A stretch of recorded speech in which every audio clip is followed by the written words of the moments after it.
హైదరాబాద్ని వణికిస్తున్న కొత్త ఫ్లూ అట. ఇన్ఫ్లుయెంజా కంటే ఎక్కువ ప్రభావం, రోజుకో రకంగా రూపాంతరం చెందుతున్న ఫ్లూ. రోజుకు సగటున 700కు పైగా ఫ్లూ కేసులు నమోదు. ఇన్ఫ్లుయెంజా వ్యాక్సిన్ వాడిన వీడని ముప్పట. పెరుగుతున్న రోగులు కిక్కిరిచిపోతున్న హాస్పిటల్ అంటే ఇక చూడు ఎట్టుంది కథ. ఇన్నాళ్ళు ఇన్ఫ్లుయెంజాను ఎదుర్కొన్న హైదరాబాద్ నగరం ఇప్పుడు మరో కొత్త రకం ఫ్లూని వణికిస్తుంది. వాతావరణంలో నెలకొన్న విపత్కర మార్పుల కారణంగా సంభవిస్తున్న ఈ ఫ్లూ రోగుల సంఖ్య క్రమక్రమంగా పెరుగుతూ పోతుంది. ఈ ఫ్లూ వల్ల శరీరంలో వివిధ రకాల మార్పులు సంభవిస్తూ ఉండడంతో రోగులు ఆసుపత్రుల వైపు పరుగులు తీరుస్తున్నారట. రోజు రోజుకు ఫ్లూ తీవ్రత ఎక్కువ అవుతుండడంతో మహానగరంలో ప్రజలు ఆందోళన వ్యక్తం చేస్తున్నారట. ఇక మరి ఎట్లుందంటే పరిస్థితి ఒకసారి చూద్దాము. హైదరాబాద్ను వణికిస్తుందంట. హైదరాబాద్ నగరంలో ఇక మార్పులంట, వాతావరణ మార్పులంట, హోటళ్లకు పెరుగుతున్న రద్దీ అట, ఇంట్లో కూడా సామాజిక దూరం తప్పనిసరట. ఇది కేవలం సీజన్ ఫ్లూ కాదంట.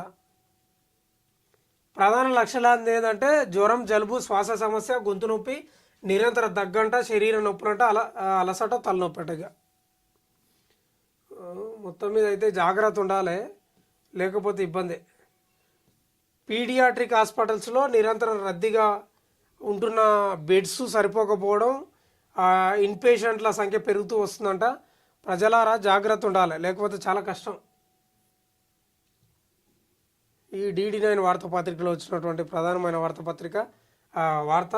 బడాబాబుల కబ్జాలపై హైడ్రా ఉక్కుపాదం. 317 ఎకరాల భూమికి కబ్జాల నుంచి విముక్తి అంట. 15,000 కోట్ల ఆస్తిని కాపాడిన హైడ్రా అంట. 15,000 కోట్లు అంట. ఓ అబ్బా.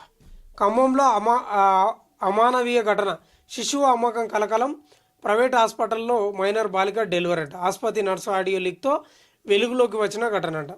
సభ్య సమాజం సిగ్గుపడే ఘటన ఖమ్మం పట్టణంలో వెలుగు చూసింది. ఓ మైనర్ బాలికకు ప్రైవేట్ ఆసుపత్రిలో డెలివరీ జరగగా ఆమె కనిన ఆడ శిశువును బంధువులు అమ్మే ప్రయత్నం చేశారు. మరింత కలవరపరిచే విషయం ఏంటంటే ఆసుపత్రి సిబ్బంది సైతం ఈ అకృత్యానికి తోడ్పడినందించారు.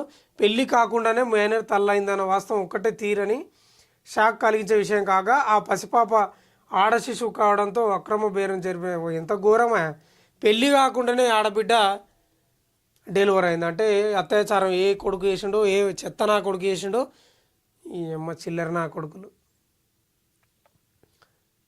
ఎంత బాధ ఉంటుందా బాబు, నాకు అర్థం కాదు. ఎవడు నమ్మించి గొంతు కోసిండే ఆ పాపది.